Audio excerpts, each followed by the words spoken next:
Hi, I'm your host, Rick Sessinghaus, and excited to launch Flow Golf Podcast. Each episode, we will share stories, interview experts, and share cutting-edge strategies for peak performance.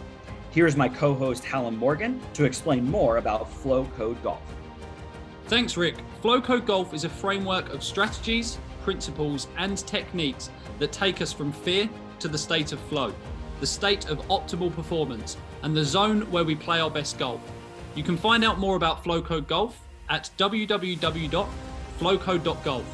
And I just want to finish up by saying this podcast is as much your podcast as it is ours.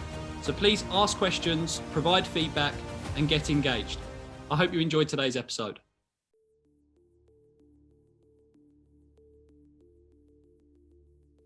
Welcome back to the Flow Golf Podcast. We're super excited for a special episode today with a special guest. Ryan, thank you so much for joining us. I know we're going to dive into some very interesting topics. This is kind of the kind of exact kind of person we love bringing onto this podcast to talk about concepts that a lot of people may not have even heard of before, but something that's so important in those puzzle pieces that create high performance.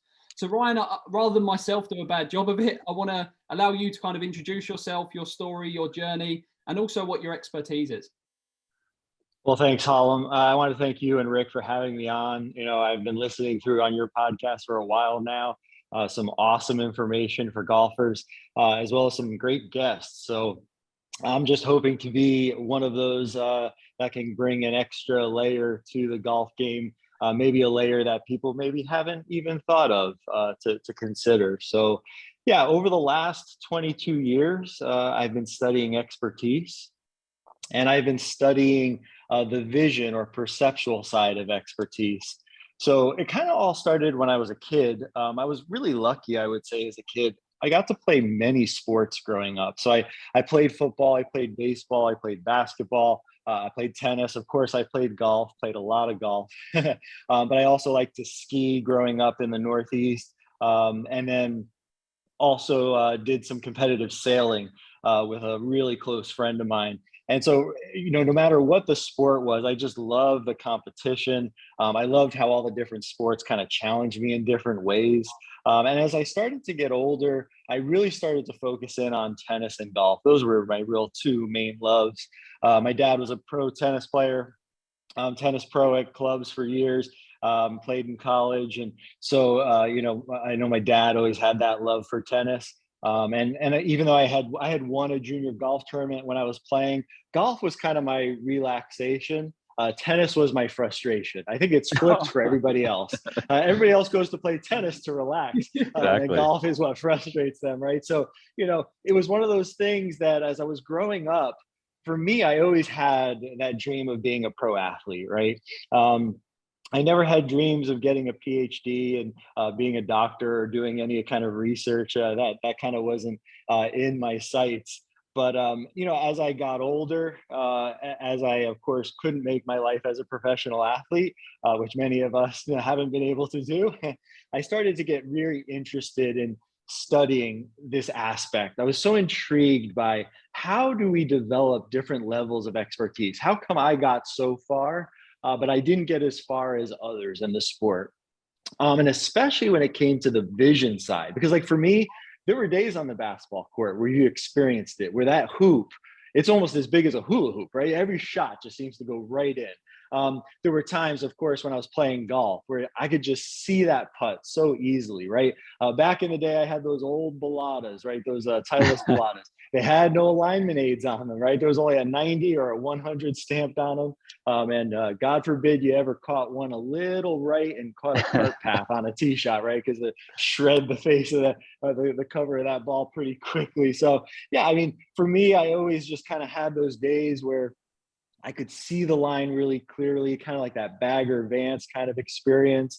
And why was it easier to find those days? And especially in tennis, as I started to focus in more on tennis, that really became my main sport that I loved the most and wanted to really try to pursue that as a professional athlete. I did train here in the state of Florida with the best tennis players in the world, the top junior players in the world.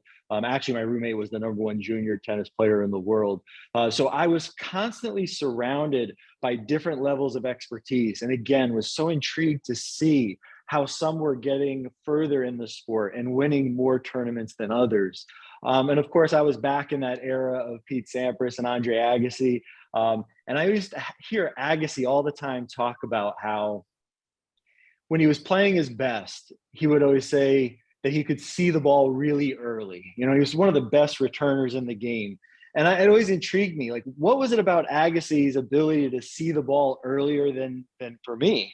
I mean, I was looking maybe right at the tennis ball, so I didn't know why he was seeing it earlier than I was seeing it. My return game was definitely the weakest part of my game, so I was very intrigued to try to figure out a way to make that better. And so this kind of brought me down that road as I got into grad school to really start studying this, because out of the 5 areas of expertise that we need to train, it is that 5th and final area of perceptual skills that's largely left just untrained. Many people don't employ some deliberate practice to make that better.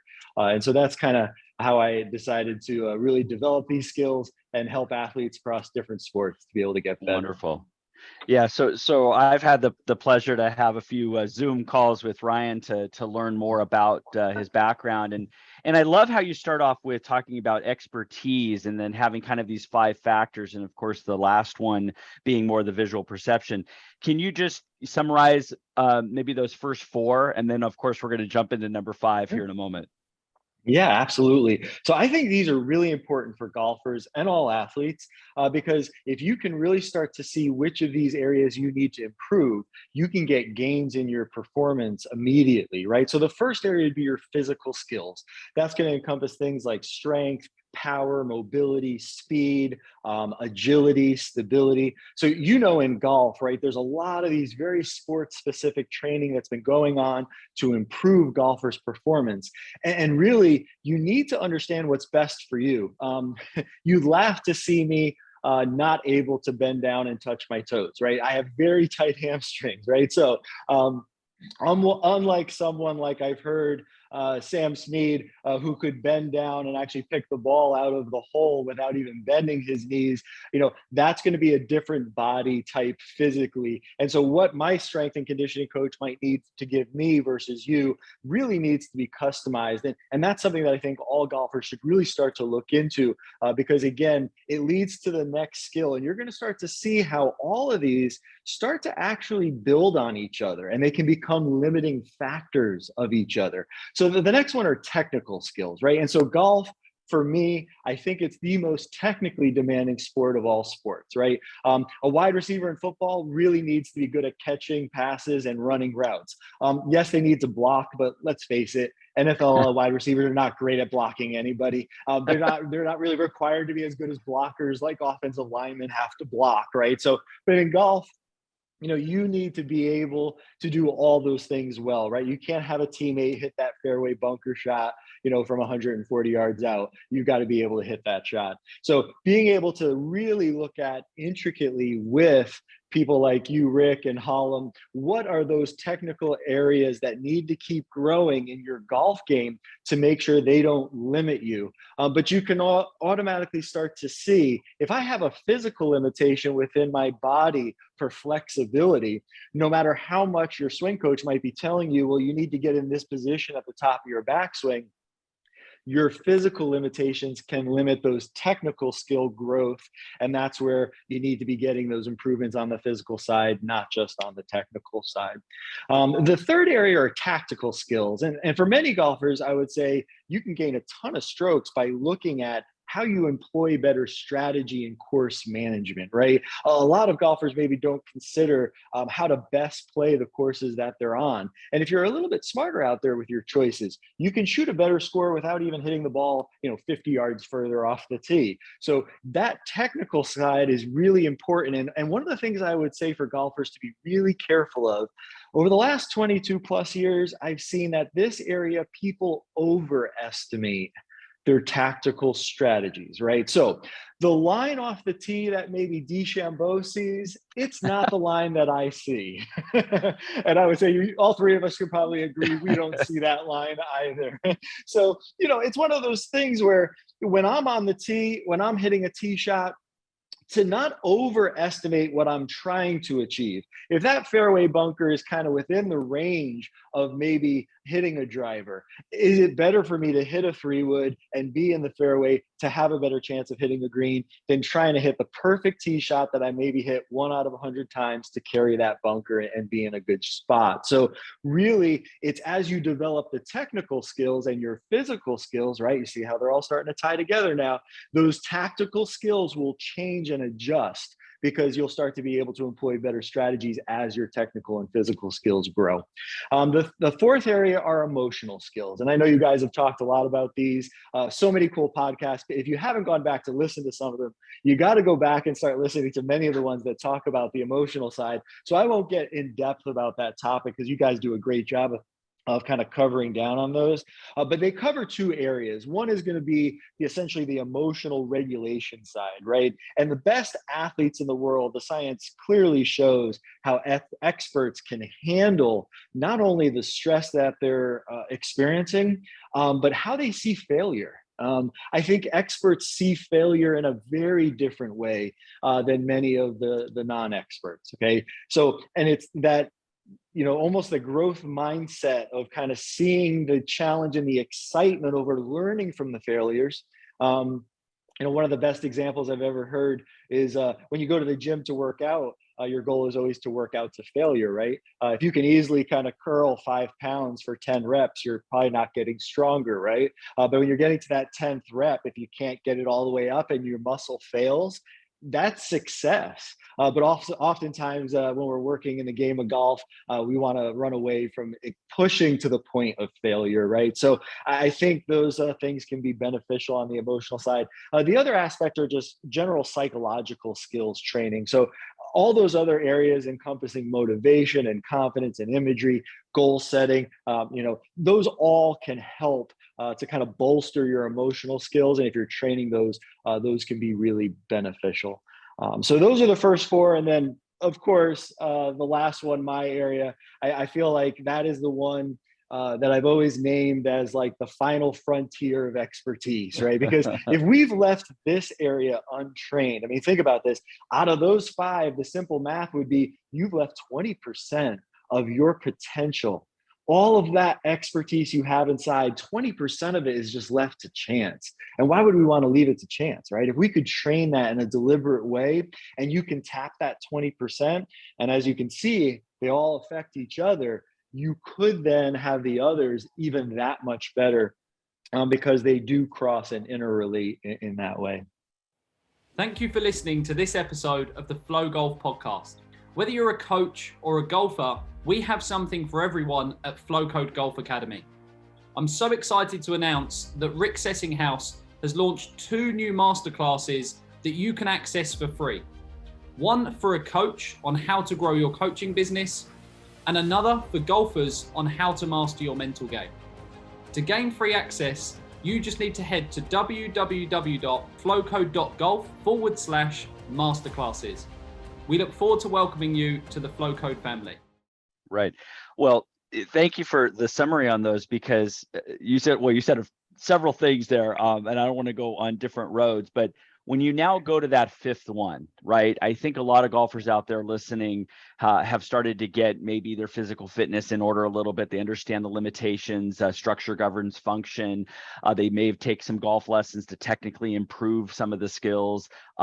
Totally agree with you. Strategy and the tactical side of people tend to overvalue their skill sets. Which now gets them sometimes in an anxious position anyways, which now leads to the emotional side because they're trying to be perfect. So I love what you just said there. And then the emotional regulation, which is something I think people undervalue until it's too late. Until they say afterwards, yeah, I got frustrated and angry, but I didn't do anything about it.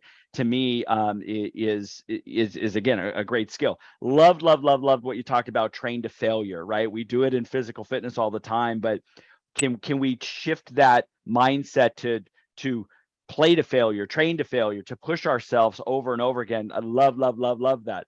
So most of us, including myself, would have said, that's it. Those are the 4 things, Ryan. Come on, I gotta mastering those things, right? So, and you mentioned it, especially with tennis, as far as, and please, if I'm misunderstanding this, it's not about reaction time as much as, like you said, sometimes there's actually, how do you train that visual part in golf? Because the ball is static and the target's static, really the only variable that can change at any moment would be the wind. Tell me a little bit about this visual perception for golf and how that is a part of the expertise. Okay, so it's really crucial to understand how important your eyes are, not only to your mind, but then, like you said, to the performance of golf. So a couple of things that just to touch on from the science side, Yes. to kind of let people kind of understand that. So first of all, your eyes are responsible for nearly 90% of all cognitive processing. And the reason why this is because attention is the building blocks to everything your brain does. So the way it works is like this. Attention is the building blocks to your working memory, and then working memory is the building blocks to everything else. So reasoning, language, executive function, long-term memory, the whole gamut of everything else that's going on. So as you can see, if you're not really training those perceptual skills and your vision, you're really putting a huge impact on all aspects of what's going on through cognitive function and processing in your brain. The other thing that's very interesting is, out of all the 5 senses, vision actually reaches every region of the brain. And that's not true for all your senses. So as everybody now is listening to the podcast, when you're hearing what I'm telling you, that information that goes through your ears to your brain goes to a very specific region of the brain. But that's unlike vision. Visual information goes first to the back of the brain and that visual cortex. Maybe people understand that. That's kind of where the digital light turns into a picture. And then that information actually travels through the dorsal and ventral streams, the side and tops of your head, to the front of your brain. It's in that frontal cortex that your brain's kind of making those decisions, like, hey, what's going on and what do I need to do right now? And from that point, the information that is sent through into the middle of the brain, into that motor cortex, the premotor cortex, to drive down through the spinal cord to your bodies for your body to make an action. So when you think of how much visual information is responsible for kind of activating all of that, it is so important to organize that information correctly. And while golf is not a dynamic sport, right? You don't have to hit a 100-mile-per-hour fastball, or maybe even worse, like a 90-mile-per-hour slider. that might even be more difficult to hit, right? You're not having to be maybe a linebacker trying to figure out that this is not a run, it's a pass, and I need to cover someone that's coming out of the backfield on a pass route. Golf, again, like you said, that ball is just going to sit there until we decide to hit it. So you think so much would be easier about it. But I would actually say that this extra amount of time, and because golf and the course designers and everything about golf is so visually demanding, it can start to actually overwhelm our mind with more information. And I will tell you, more information is not always better, right? We need to be careful with our eyes in golf specifically, not to overwhelm the cognitive processing where it ramps up so much that it's actually then kind of hurting those motor patterns that are built into the muscle memory that you've been training and working so hard on. So that's a really key thing when it comes to training and building that out. So you just, oh, I'm sorry, Hallam. You said organized information. So I love that, right? Organize the information. It's there, right? And that visual is filtering, at least my understanding of what we think is important to us. So when you use the word organized, what does that mean? So yeah, when I'm actually working with a golfer, one of the first things that I'll do with them is put them on eye tracking technology. So just for those who don't know, eye tracking technology has been around since 1908. Actually, the first eye tracker was first created way back when. It was very intrusive, and they didn't have mobile capability over the years as it's kind of transitioned. Most of eye tracking technology was first done where you had to be in a room chin resting on a chin rest where you could not move your head. Only your eyes could be moving to look at a computer screen. But as we've evolved over the years, we've gotten to mobile technology. The technology that I had during my doctoral research years at the University of Florida was built on a hockey helmet. It had a big visor that reflected the LED light. It had a small computer you had to wear in a backpack. That was the first real attempt at mobile eye tracking. It wasn't that easy to use and kind of cumbersome. Athletes were somewhat restrictive to doing what they normally do. Now, literally, it's just a pair of glasses and what's the size of like your cell phone, wireless. You just kind of put it in your pocket and you can pretty much go and play 9 holes of golf if the battery will last that long, and it'll track everything. Excuse me. So yeah, to be able to first get someone on eye tracking where then they can start to see what their eyes are doing in the process of playing, what they start to realize is there are times in their routine where they're probably taking in a lot of information that actually won't help them. And this gets their brain in a high kind of processing state. And then when it's time to actually execute, what is your brain doing with that information? How is that affecting the motor pattern or the performance? And really, here's the things that are key. Our visual cues, if they're not organized, and especially not only the visual cues, but your proprioceptive cues. So those would be like kind of where you feel your body in space. So those two actually map directly to the same neuron in the premotor cortex. And that premotor cortex is really what's responsible for kind of charting out the path and the kinematics of your arm movements. And then the proprioception kind of turns all that into action. So again, if you don't have that organized where you're controlling what your eyes are doing to only take in what information is relevant, then you're sending a ton of extra information directly to the part of the brain that you don't want it to be bogged down with things that are not useful. So this is why, as we start to understand how we control specific eye skills at the right time, when are a good time to use some, when is a bad time to use others, then you start to be able to control that skill of the eye in a way that it then really translates to huge performance gains. And the reason why I get so excited about this is because I was an athlete and I always wanted things that helped me to win immediately, right? Yes. And I'm much older, I'm showing my age. I never had the technology that we have now, but even back then, I didn't want to have to wait. I would say right now in our society, people have a hard time putting in the extended amount of hours to finally get to success. They want immediate return on their investment. Right. So the one thing that I love about training this aspect is not only did I find something that could get that kind of immediate return, which I love, but it then ties directly to immediate benefit and performance, because our body really is designed to follow signals, right? So if I ask both of you right now to hop off the podcast, take 2 laps running around your house, and then come back onto the podcast, everybody would hear you probably breathing a lot faster and heavier, maybe through your nose. There was a great podcast, by the way, you guys had on breathing. If you haven't listened to that one, go listen to that. With a lot of breathing through the nose that you'll probably be hearing, and your heart rate will be higher, right? You can't physiologically keep your heart rate at the same rate it's at right now, which is probably a resting heart rate. So your body will follow those signals, even if you didn't get good sleep last night.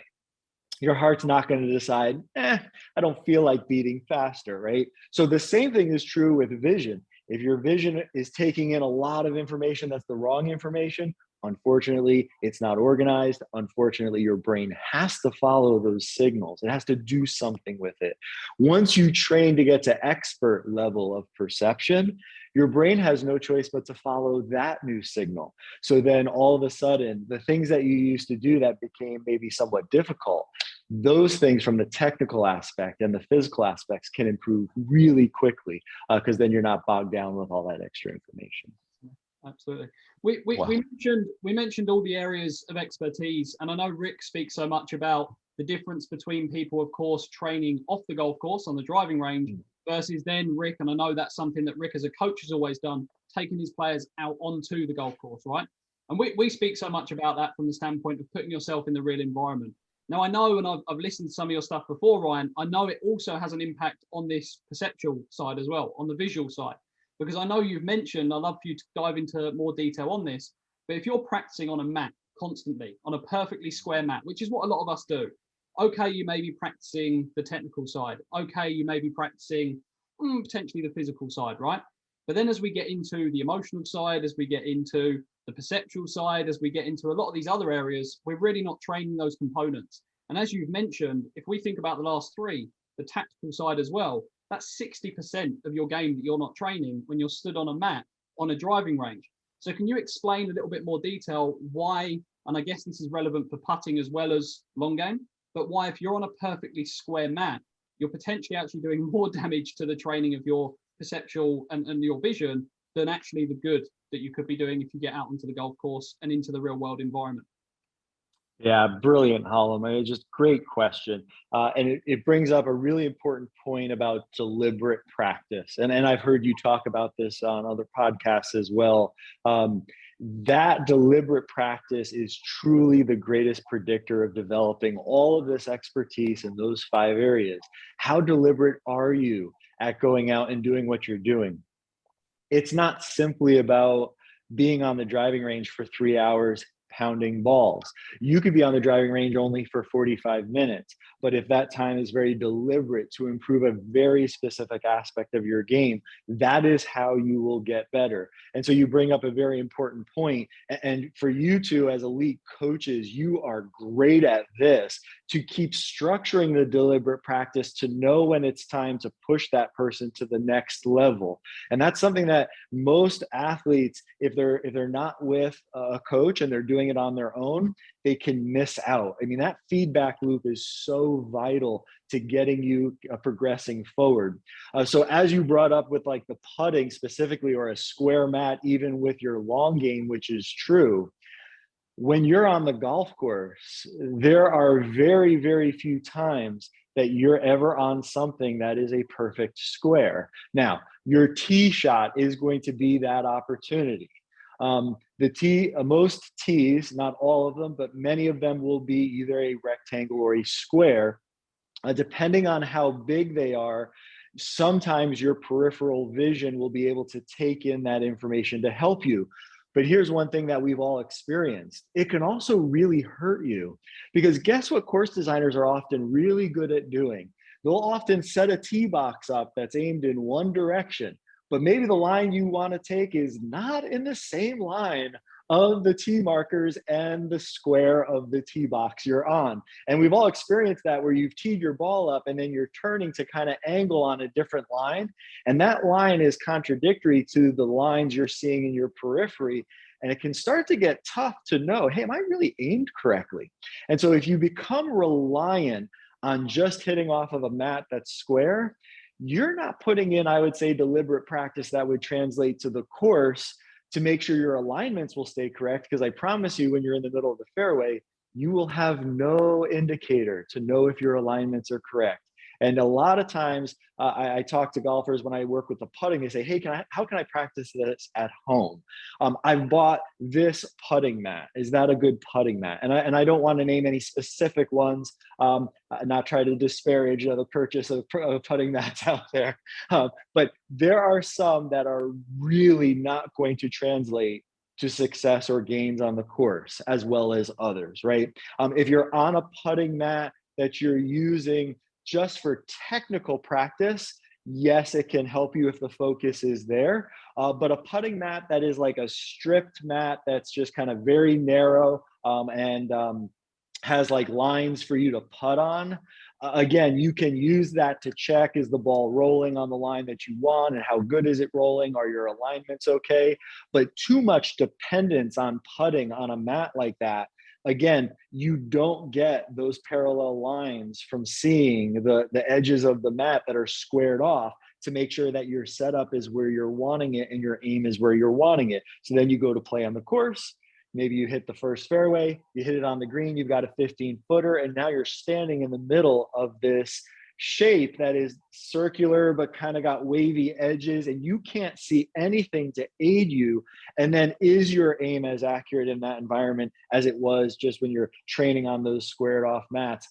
My personal mat, I will give a little plug out. I went through Big Moss. I know they're used with a lot of the big facilities. And one of the great things that I knew they were the right place for me was when I talked to the owner. He said, it was the golf industry that drove me to make a squared off mat. I didn't ever create that because there's no square greens. All greens have those wavy edged lines. And I said, I actually need you to send me a mat with those wavy edge lines. I don't want that. That would actually destroy all the eye tracking that I collect, because we're not getting true information at that point in time. So for all the people who own a squared off putting mat, it's okay. You can keep using it. Maybe use that to focus solely on practicing some technical skills and let that be the deliberate part of that. But then I would definitely tell people, try to get out in other environments, like you say, on the course, okay, or on a larger driving range where there is no squared off mat to hit off of. Also getting onto the putting green where you don't have those squared edges, to truly make sure that all those alignments are still correct. That's great. So I mean, again, I have a lot of lists of questions here. So I am not an expert in eye tracking whatsoever. I have dabbled a little bit in something called Quiet Eye. And you and I have discussed this briefly. Something that what I have read from the research standpoint is that Quiet Eye, and you can describe it a heck of a lot better than I can, does have a positive influence on putting and positive influence on golf. Can you describe that a little bit of what Quiet Eye is and how that would show up, let's say, in a putting stroke? Absolutely. So there are different eye skills that are going to cause different things that happen in your mind. The Quiet Eye, developed through Dr. Vickers and her research, is so grateful for the work she did. Many of the research that was there before I came into my graduate research helped me to develop out the training that I created. So the Quiet Eye is one of many skills that have to be trained to really get those performance gains on the course. But the Quiet Eye is tied specifically to the fixation part of the eye. So if you think of that eye skill, most people would understand what a fixation is. It's when the eye actually locks on a target and then remains on that target with no movement. A fixation actually has a timing to it as well. So a fixation duration would be the time that your eye locks on a target all the way until your eye then moves away from that target. And it would be moving away within another eye skill called a saccade. A saccade is a French term. It means to jump. That's a skill that you use very often in life and in sport. And it's that jumping of the eye that you use to take in information to the brain. So this is like what I told you. If you have too many saccades, every time your eye is saccading, it's sending information to the brain for the brain to process. The more information, the more thinking.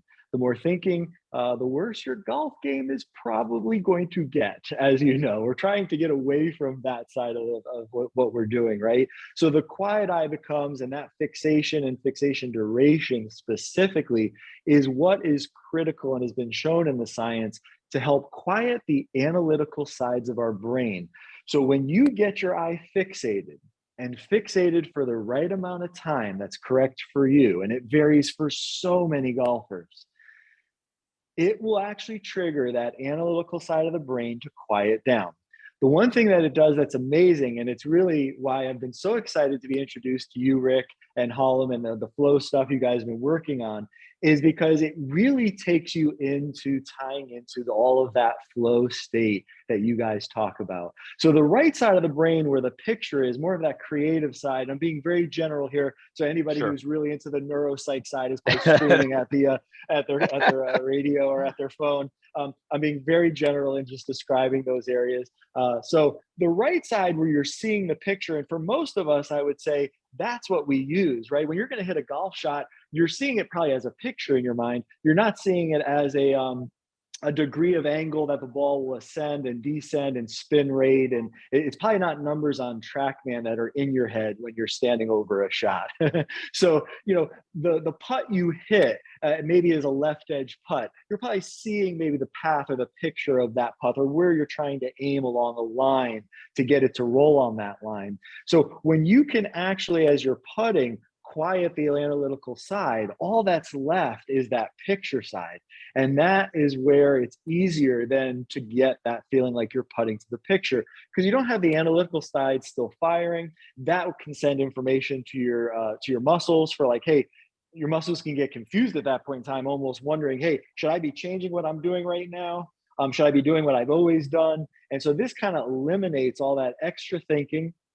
And the good part is we've seen in the science when we do EEG analysis, there's a cross hemisphere harmonization happening. And that's really where you're starting to get into that flow. Now, I don't know of anything that I can tell you puts you right in the flow. Like I don't have the key, like do this and you are in the flow the first tee shot and you'll stay there the whole time. But what you guys know even better than I do from the flow side, because that I did not study as much as you have. I was in the eye tracking side with visual perception. We all know that all of these aspects, as you're training them, there are these keys that get you right in front of the door of flow. And wouldn't you rather know that it's behind that door, right? You don't have to guess from 100 doors. You know it's behind door number 2, and all you need to do is keep doing those things, and in the round all of a sudden you kind of walk through and then you're in that place. And I would rather be in front of that opportunity and have it come more often that way than kind of be searching randomly. You're probably not going to find the door that often if you're going with not a deliberate route in that respect. Sure.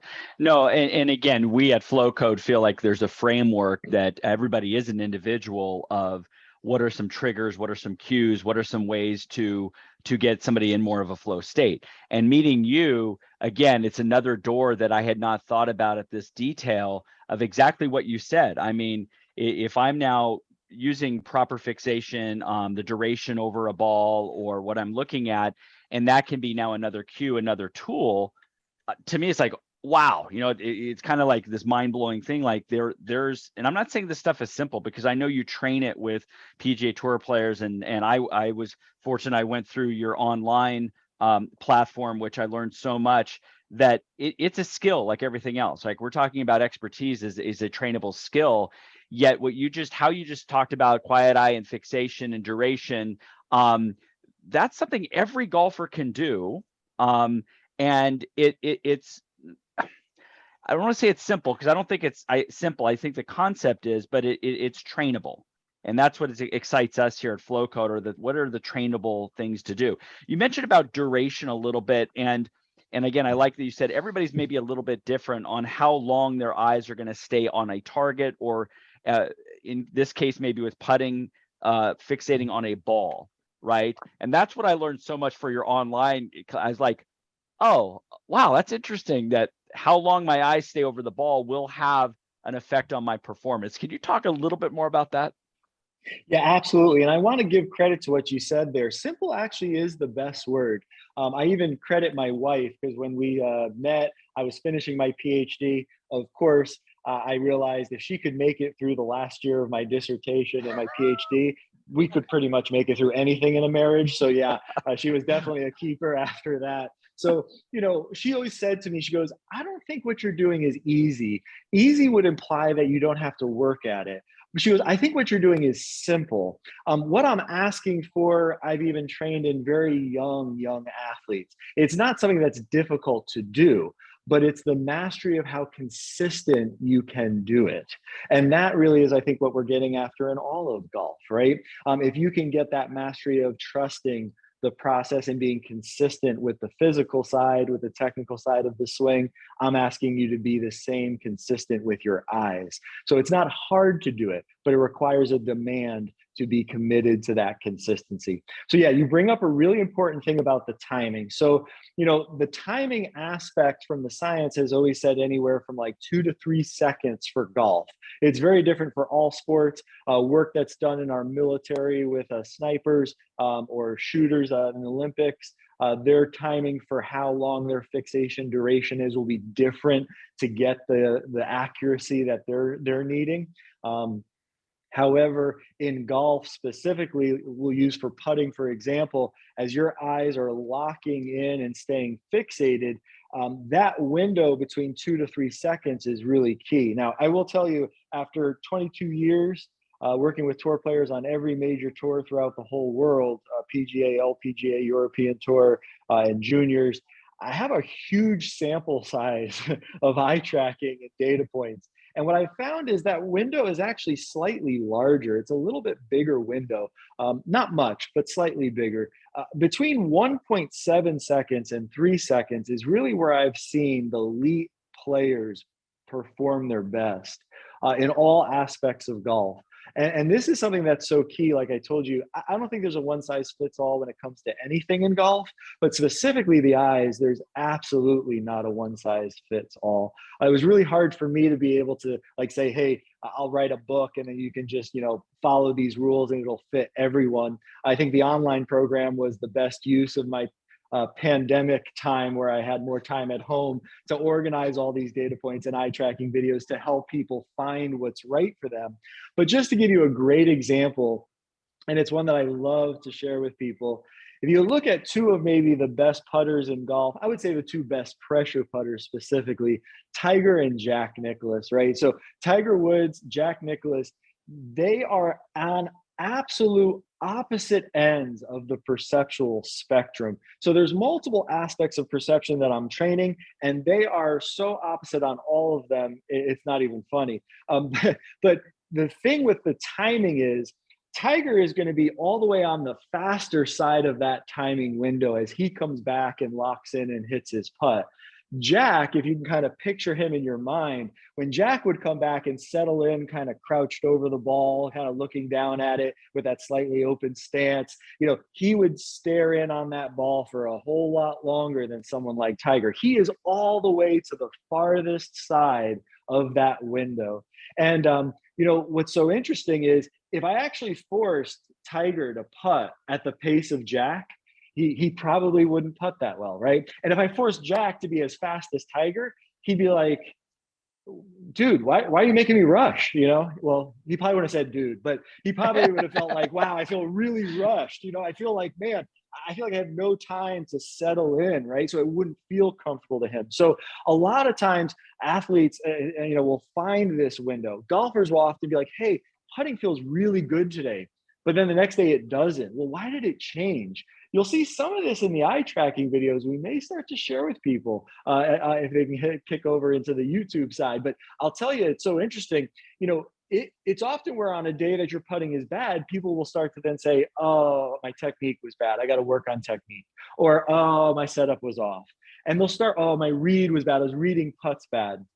And it didn't maybe have anything to do with that, but it had this variation in your eyes, all these different perceptual skills, maybe the timing that was so consistent in that previous round. Now, all of a sudden, the timing is different on every single putt. And you didn't know that that's what it was. So that's the difficult thing. You can't fix it if you didn't know it.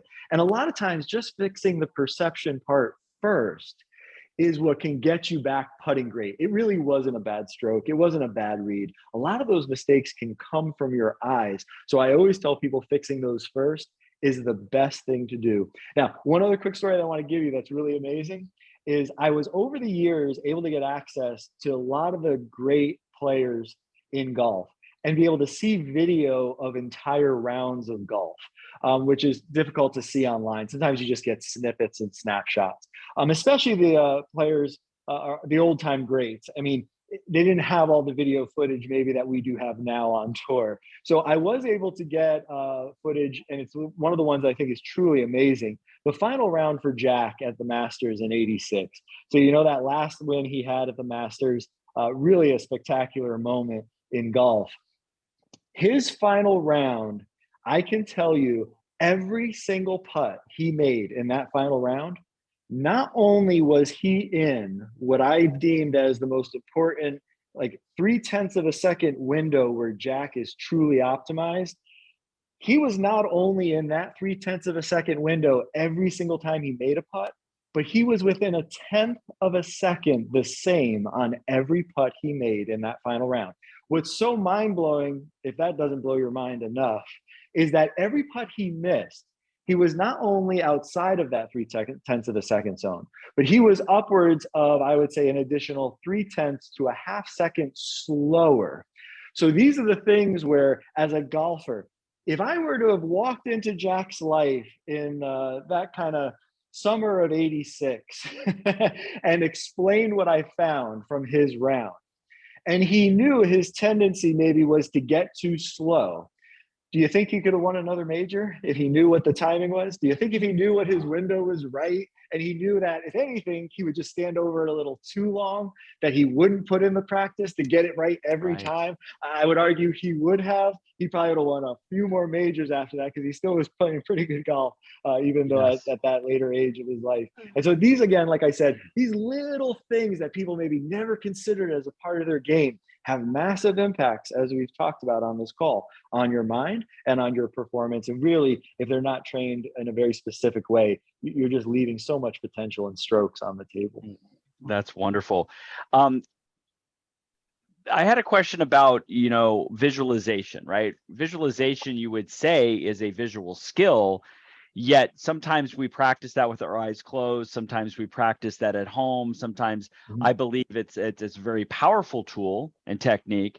Some of the things that when I've seen your course online and gone through it, yes, it's where we place our eyes. But I'm more, what's your take on visualization and how that is part of a routine? Great question. So I would say visualization and imagery training is some of the best stuff we've had that has come out of sports psychology in the early years as the centuries have, as the decades have gone by in sports psychology. I don't know if we're almost getting close to centuries, but you start to see imagery and visualization as a key part of experts' work, right? Before they play games, kind of visualizing what they want to see happen. And the more realistic, as you know, as your viewers probably know, the more realistic those visualizations can be, the more they can help you translate to success when you perform. One of the things that I have found and how it ties to your eyes, though, is if while you're doing that skill, you have a lot of eye movement, then you're not going to benefit from that skill as much. So if your eyes are open or your eyes are closed, you still need to control the saccades. So we talked about that. The jumping of the eye, those saccadic movements, again, are going to start sending information to the brain. And it may not be conscious information. Your thoughts may be somewhere else. You may be focused on something that you're really concentrating on, but your eyes looking to different information, it's still sending that information to the brain for your brain to do something with it. And I can tell you, one of the first PGA Tour golfers that I ever worked with, he was from a young age, trained for visualization. And he always said that he could do it better with his eyes closed. He couldn't do it well with his eyes open. He had the opportunity leading the US Open paired with Tiger Woods to win his first major. And I was watching him on TV. This was before I had a chance to ever work with him. And while he was standing behind his first tee shot, he closed his eyes to visualize. And I think Miller was in the booth commenting, hey, you're going to see the closing of those eyes to visualize the shot. He's been doing this all week. And one of the things that I clearly saw and noticed was that even though his eyes were closed, you could see his eyes were kind of shifting underneath his eyelids. Okay, we've seen in the science, there's evidence that points to not only do these eye movement patterns draw from your conscious memories of the past, but what can be more damaging is it can pull from the unconscious memories of the past.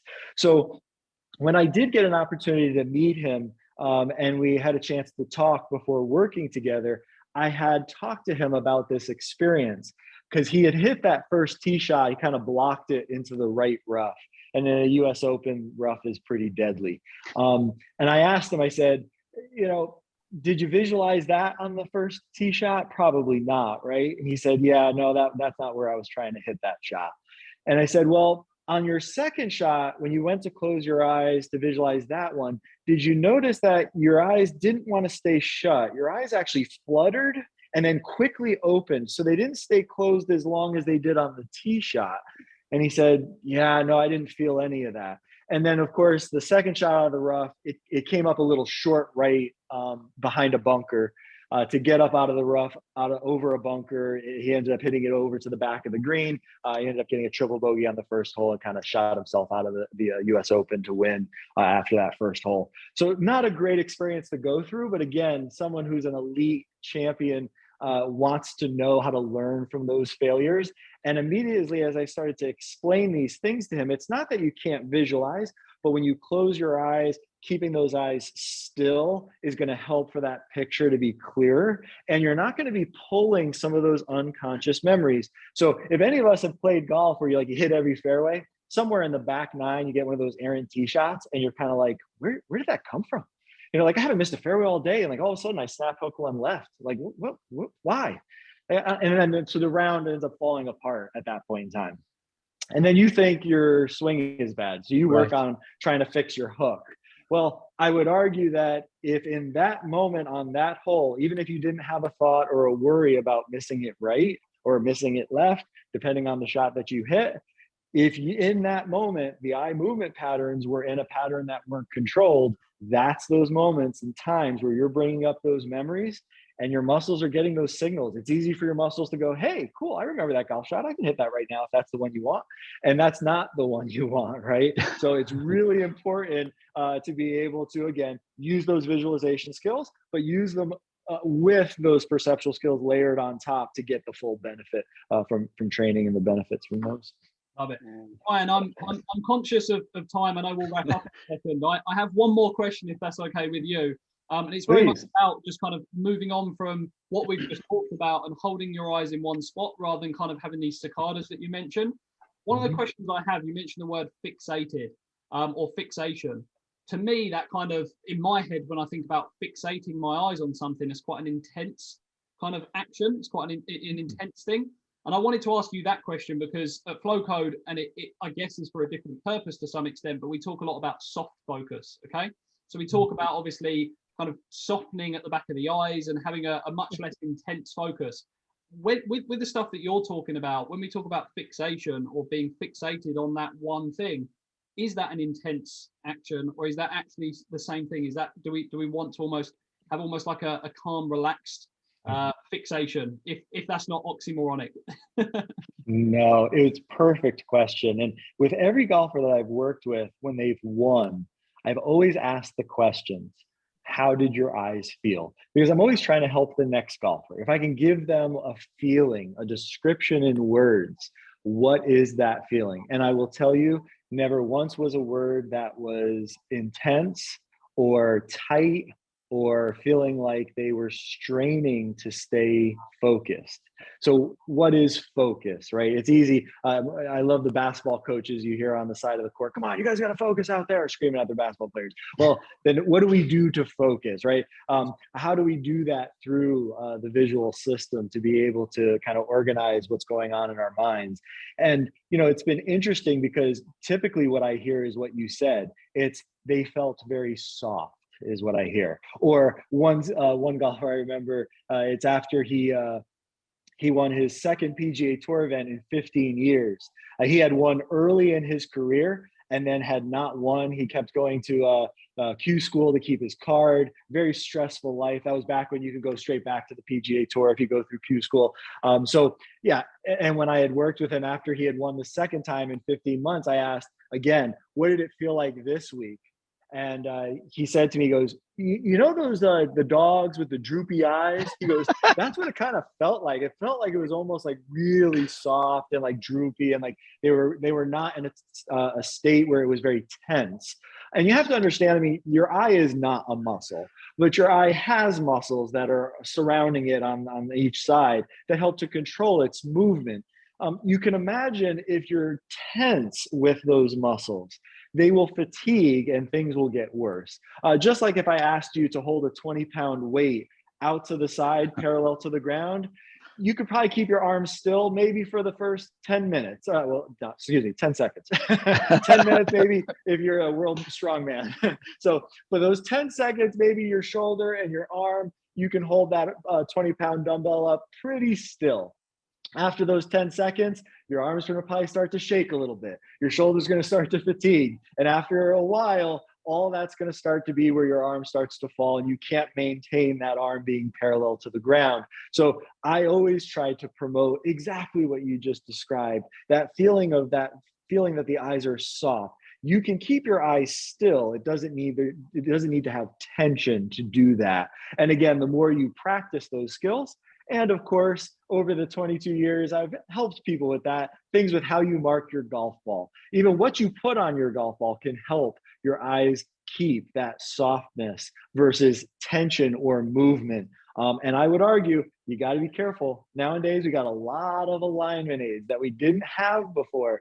And while those alignment aids on ball can be helpful, you got to be careful. There's a lot of information there to get your eyes doing a ton of things that you don't want them to do. It could actually make you worse when you're out there. So yeah, absolutely. I think that's a great way to think of it. And the softness in the eyes, I would definitely recommend for people to try to feel and continue to feel as they play. No, absolutely. I think that's so important because I could just imagine people listening to this going away and thinking, I've got to fixate my eyes on something and having this real kind of like tension that comes along with it. So I just wanted to confirm that with you. And that's fantastic to hear that it's this softening of the eyes. Think about, like you said, that droopy dog, essentially. I think that's a really good one to remember. So love it. Oh yeah, the steely-eyed killer, right? You hear that term before? I can tell you our snipers are steely-eyed killers, but I'll tell you the softness in that fixation and the duration of it and the timing with the breath pattern to be able to pull between heartbeats is what makes them so deadly accurate. So yeah, definitely important to understand how to put those into your game in the correct way. Well, we've talked a lot about timing in this episode, Ryan, and I have to admit that our timing hasn't been so good. So I know this has been a little bit longer than intended, but it's been a fantastic episode. I've really enjoyed diving into this world, and it's something that I haven't really, like you say, I've barely scraped the surface with. So to be able to have this conversation, I'm so grateful, and I've learned a lot on this podcast, and that's what it's all about as well. Of course, the listeners, and we know they will have learned a lot, but that's why I love doing this so much as well, because I've learned so much. So just wanted to say thank you. Well, thank you. I appreciate it. And so I think what we're going to try to do now is, for those that are going to watch on YouTube and stuff, is we're going to do an extra bonus here of some of that eye tracking videos that Dr. Ryan Caserta has done for a long time. And it's really cool to be able to see it in real time. All right, so let's talk about some of the eye tracking videos. I think seeing the eye tracking really helps people to understand what we get from eye tracking. So this first one, I'll kind of pause it to kind of show you a little bit about what you're seeing. So if we just go back real quick right there, you can see when someone's wearing the eye tracker, again, this is a corneal reflection system. So it's tracking the pupil and cornea of your eye. And once the system has been calibrated to your eye, it builds a 3D model of your vision to be able to get the highest accuracy on where you're looking. So the red circle there that you see on the screen will show you where this person is looking. The other exciting thing about the technology that I use and the software, that circle you'll see may start off small and then begin to grow. If you see it small and growing, that shows you it's in a state of fixation. So the eye is fixated on that point, and the growing of the circle gives you the duration of time that it's staying fixated on that mark. And we talked about that on the call today. The other thing that the software provides you is when the eye moves, it'll show you a red line. And that kind of gives you a path of where the eye was moving from point to point as it saccades and moves to see the line of your putt, the hole, and then coming back to hit your putt. So when I play this one, you can see this golfer, as they turn to look, are looking pretty much right at the center of the hole, do a good job of keeping their eyes still. And as you can see, this putt is right there in the center of the cup.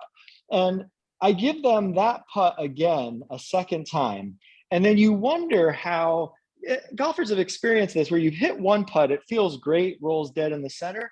Then you hit another one and it misses, and you quite don't understand why, or it feels the same. And where do you make the fix? So now this is the same exact putt. If you watch this one, you can see as he turns to look at the hole, his eyes are now going to the right of the cup. You can see that path is now biased a little bit to the right.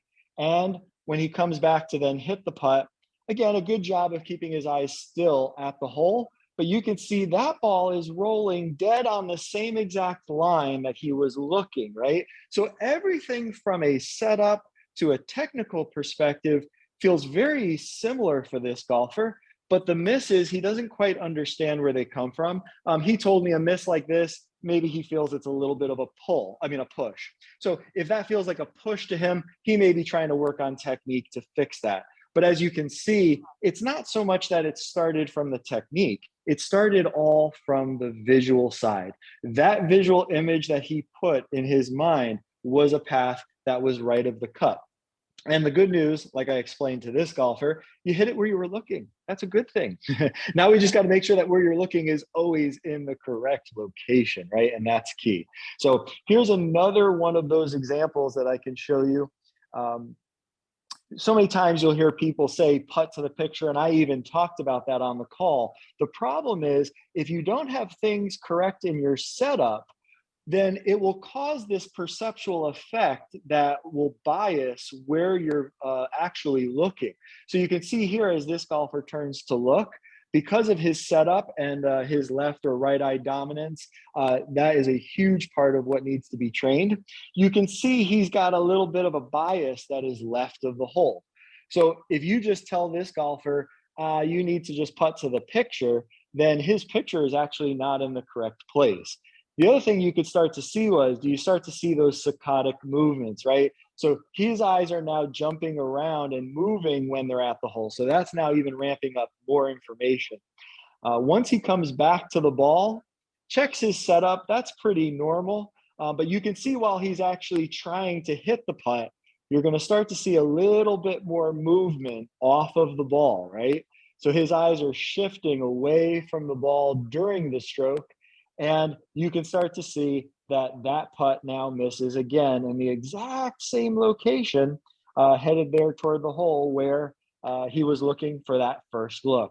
So what I've started to learn over these years is that, first of all, that first look is critical. If we don't have perceptual skills trained deliberately with your setup, if you're not in the correct setup, when you turn to look, any perceptual biases is going to put a picture in your mind that's not right. And it takes a lot to keep overcoming that. It's not that you can't still make putts, but there's always going to be this slight adjustment to try to have to make them.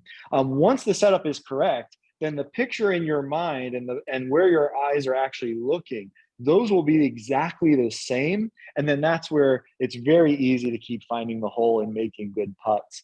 So interestingly, one of his buddies was there to watch, and you can see he was watching real time on the computer, and he was describing how, your eyes keep moving and shifting. You can see his eyes move with his hands. He goes, that's what happens. Your eyes keep moving in that direction. So as I discussed, the importance of this first look, I mean, it's so critical because that is what's setting the picture. Here's another example of an LPGA Tour player that came to see me. She told me her process was to have 3 looks. The first look, she said, was on the hole. Her second look was on a spot that was in front of the hole on the line she was rolling the putt. And then then again on that same line where it was going into the hole. So you can see the first one, again, this one is very far biased to the left. What's so interesting is, and this is why I keep driving home the importance of the first look, that one is right on the bottom of the cup, and the third one is in right on line where she's trying to roll the ball over on the correct path. But when you watch her actually hit her putt, you can see what takes over is that from the first putt, right? It's going left of the hole. So even if you make corrections for it, and golfers will tell me this, sometimes when I set up, I've put the line down, from behind it looks perfect. Then I set up next to it and it doesn't look quite right. So I might just bend down and kind of adjust it really quickly, or I just leave the line and I just kind of adjust my putter to aim it slightly different. And I might take an extra look just to feel better. Well, you can clearly see now taking those extra looks, like if you take a third look, just because you normally take two, but a third one to feel comfortable is not going to increase those chances of making it, because that first look will often be driving that first picture in your brain. From that point on, you're moving more towards speed and the path of like getting it in the hole on speed. So this has been great to learn with the new eye tracking system. My old system didn't show me this information. So this is really helpful. Now you can see after the training, after she's trained up, now you can see her eyes are dead on the hole when she looks. And again, right on the path where she wants it to go in. She doesn't need an extra look any longer. Eyes really locked in and fixated over the ball, and then dead in the center of the cup. So that's great. So here's something that I like to talk to people about with like an eye line bias. And it happens when people set up to the ball. So you can see here where the putter is aimed to roll this putt is on that green line, right? That's the aim and the line of the putter. But you can see the eye line is really biased to the right of the cup. If you have this kind of bias with your eye line, again, it's going to drive your brain to pick up a lot of information to process, to make up for the delta in this angle, right? Because you know you're not trying to roll it on where your eye line is. So you kind of have to figure out like, hey, where is the real line and how do I keep it on that line? Again, if we can start to train your setup with the correct perceptual skills where this bias doesn't occur, it's like getting the easy button. I mean, now your eye is on the line and it's really easy to keep rolling it on the line you intend. And even if that's not the perfect line because maybe you didn't read the putt correctly, you're still rolling very pure putts on your intended line. And I would argue that actually helps you to get more putts made as the round goes on, because you know you're rolling it where you want. Then you have true information on, well, is that really more break or less break, and how to adjust appropriately for it. So you can see here with that eye line bias, that information can be very dominant and people will follow that information and thus putt and miss on that line there. So this next one I love because often people will blame technique. I don't know if you'll be able to hear this. The volume is up. But this golfer, when she hits this putt, Oh, that was a pull. you'll hear her say, oh, that was a pull. Well, you can see how from this information, is it really a pull? Is that really what the problem is? Well, once I show you all of the things that are going on perceptually, you're going to see it has nothing to do with a technical mistake. So you can see here again, an extreme eye line perceptual bias that's right of the hole. Then when she looks at the hole, you can see her gaze location is right of the cup, and she actually has a biased path that's coming left. So that's actually hurting her as well and causing her to have to do a ton of extra work to find the line. What's so interesting is if you remember her bias in the beginning was to the right, look at where she is when it's time to hit the putt. Now her eye line perceptual bias is now left of the hole. So this golfer, she was dealing with a ton of visual information. And we talked about how do you organize that to keep it correct? You know, this is a whole lot of wrong information that makes it really hard for her to find the line. And then if it's blamed on, oh, that's a pull, then she's going to be working on technique, and technique's never going to fix this problem, right? So you can see that when she actually hits it, she's following that line that's left. I mean, it was so much information to begin with. It was almost impossible at that point in time to follow anything that's left than what she was given in that last final moment. I'm happy to say again, when changes were made for her, because she had a lot going on, very quickly within the first 30 minutes of that first lesson, she was like making every single putt she looked at. It just felt so easy to her because she had a great putting stroke. She got a full scholarship at the University of South Florida to play college golf. Very good junior golfer. So it's not that she doesn't have great technique. It's just these visual perceptual issues are really holding her back. So it's just great to see, again, people make those changes and have the benefit come that quickly. That's always the plus of that. So like I said, the mistakes can start to compound each other, right? So as you see here, a little left of the hole, a whole lot of eye movements, a lot of jumping around. And then once this golfer comes back to hit the putt, you're also going to see even more information going on. Again, a slight bias to the right, a whole lot of eye movement while looking down at the ball. So these mistakes start to compound on themselves. Missing him exactly left. And, what's so interesting, if you heard him there, he said, oh, at least I'm consistently missing them left. Well, again, if where you're looking is left, if that's where your setup is, that is where you're putting to the picture consistently, and we've got to get that picture fixed. Unfortunately, golf doesn't happen where you're looking straight forward with both eyes. You have to stand to the side of the ball and look down and then look from that side angle. So again, depending on if you're left or right eye dominant, and depending on where all of that is in your setup, it can really cause this picture to get skewed. So really, it's a fun thing to go through with people, because like I told you, the results come really fast. Once these start to get fixed, it's easy for them to start hitting really good putts, as long as they have a good technique and they're good at reading greens. All right, so this one is one that I did of myself outside on my putting mat, just to kind of show you what it looks like when it's correct. You're going to see with my eyes, they're very directed. They're brought into a pattern like we discussed on the call when it's organized and correct.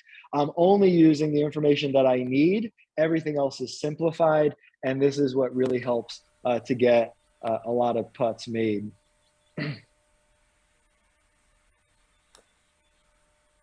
Right on that right edge where I was looking. My pool deck does a great job of giving me right to left putts because of the drainage. If I flip the mat the other way, it'll give me the other break going to the right. So yeah, it's really nice to kind of be able to see those and practice those. And that's one of those deals that I think for most golfers, if they start to control those skills, again, as you can see, how directed is your eye? Are you really looking in the correct spot? I'm a dying speed putter. It shows up in my eye tracking, as you can see right there, right? I'm not looking in a spot that's going to get me speed that's not directed to what I'm doing. And really, the eyes are so responsible for speed control. And for me, that's why I kind of try to get people to understand it's not simply about just maybe using the alignment aids, right? The alignment aids on your ball can help you maybe align it, but speed is the most important thing. So what you're doing with your eyes will be largely responsible for speed. And if you never get back to focusing on speed because you're so consumed with the alignment on your ball and the alignment on your putter and trying to get all these alignments correct, then you may not get the speed control you need to be able to make that putt, even if your line is perfect. So it is a combination of many perceptual skills that come together to really get that mind optimized and to get your body performing in that state of automaticity or in that state of flow.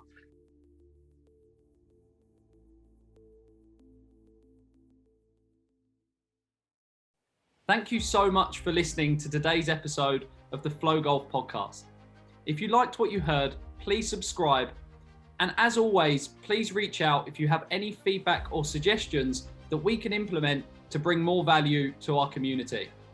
Community plays a huge role in what we do at Flow Code Golf Academy, and we're passionate about creating a group of like-minded coaches and golfers who want to improve their mental game and help others do the same.